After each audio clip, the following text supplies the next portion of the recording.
Well, unrest has now begun at the University of KwaZulu-Natal Pietermaritzburg campus. Firefighters have extinguished a fire after protesting students set fire to the entrance gate at the William O'Brien residence. A non-striking student says he is afraid to leave his res where entrances were torched. Students earlier this morning threw glass bottles at police who retaliated with tear gas. There is a peaceful sit-in by students in front of the Howard College building with a heavy police and security presence. The law library on the campus has also been damaged due to a fire. Well, joining us now on the line from the Pietermaritzburg campus of the University of KwaZulu-Natal is Zinhle Mngadi. Zinhle, I spoke to you about 20 or so minutes ago. Have there been any further developments? Well, Peter, the situation is pretty much the same. Still very hostile. I think two students right now are trying to break down one of the gates of the residence, the Malherder residence, where the entrance was torched earlier this morning. You just heard now one of the policemen firing a rubber bullet just to disperse the crowd. But things are getting very intensified here, and obviously the situation is getting more and more dangerous. But it's still pretty much the same. The police are trying to keep the situation under control, but it seems like the crowd, the students inside the residence, is actually getting more and more bigger. The numbers might just overwhelm the police in comparison to the number of police that we have here. Roughly how many students you say are involved there, would you say, Zinhle? Roughly, Peter, from what I can see, it's about 150 students at this point. Earlier, when I spoke to you, there was just below 100.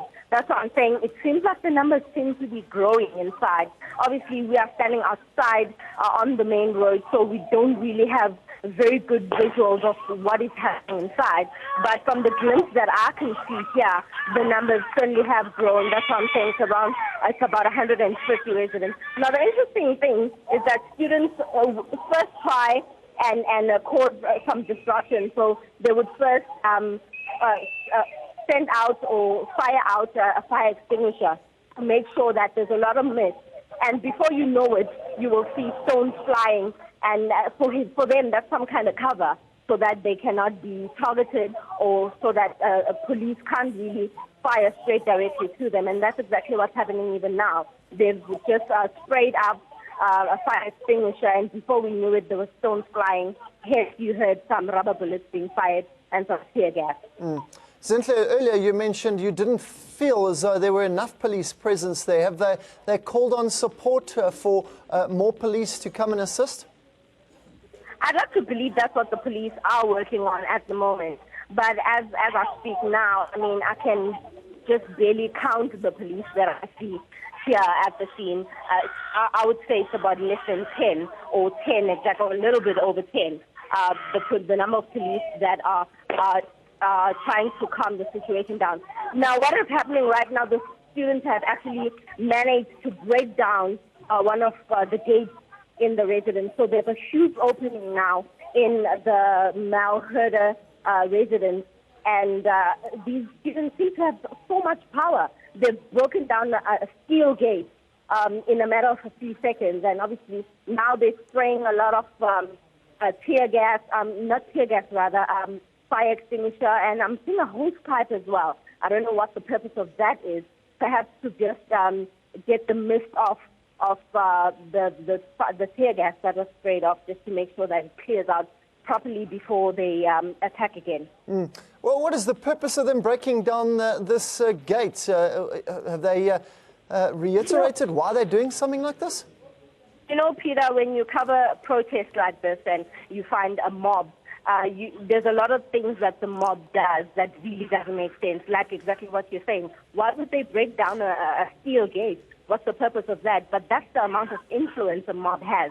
And it seems like it's just somebody that's sort of ripping that gate apart and the mob just follows. So it's these kind of things that you confront in protests. That's why we don't want to come too close to them, as much as they are inviting us to come close, but we'll never know if one of them decides to turn on us. So we're just trying to keep our distance, but at the same time try to get as much reportage and as much coverage as we can from where we are. So it's just the influence from mob, Peter, that does these kind of things. Zintle, just describe how the police are reacting to this destruction of the varsity property. Well, the police really are more like responsive. They would wait for the students to do something, to attack, to throw stones, or to break down some kind of property before they actually engage or before they try and disperse the crowd. They're very calm. And obviously, you'll take into account the numbers of police that are here. They can't really do much. If I compare the number of students that are inside compared to the police, they would totally outnumber them very quickly if they try and come close. So they're trying to keep their distance as well. They're more of a responsive approach.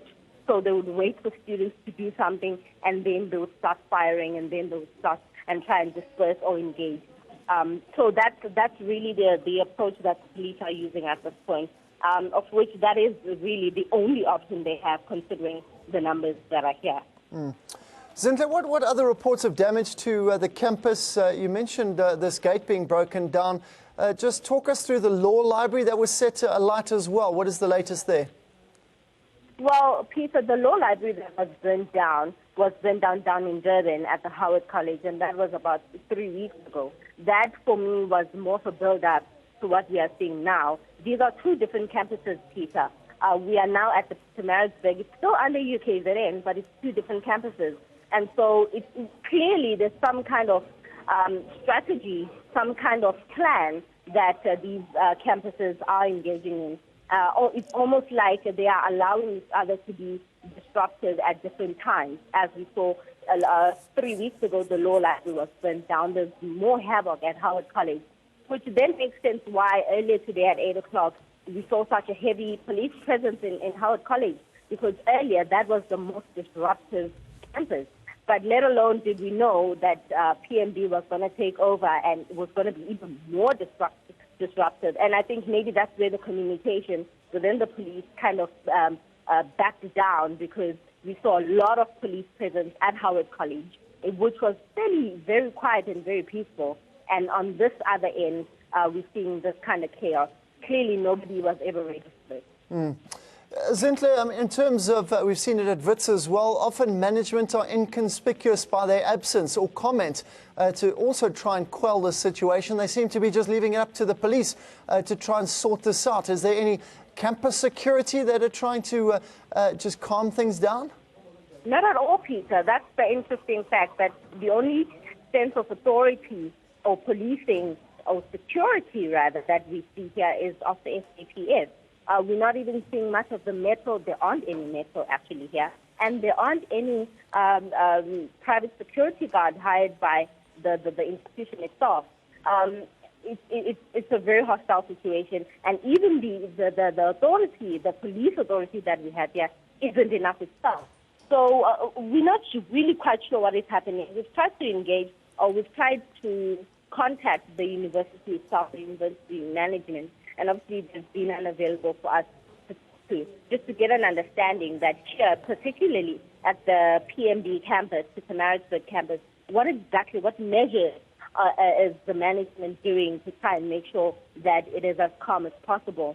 But at this point, it's just a few policemen against a large group of students, and obviously we need to also keep as safe as possible, because, like I said, the influence of a mob can do just about anything at any time. Great, Zintle. We'll leave it there here for now. Stay safe. I see fire engines also on the scene there, just to try and quell the situation. Zintle Mgadi, they're live on the ground as police continue to arrive in numbers to try and assist their fellow policemen to try and quell the situation at the University of KwaZulu-Natal. That's at the Pietermaritzburg campus. This is some of the damage that was inflicted by students as we see them begin singing struggle songs. Still unsure as to what their demands are, why they're going about this. Obviously, the speculation is that it's on the back of Bladen Zimande's increase of at least, or a maximum of 8%. But people and students calling for free education. So we'll keep an eye on the situation there at the University of KwaZulu-Natal, and any further developments there, we will keep you up to date.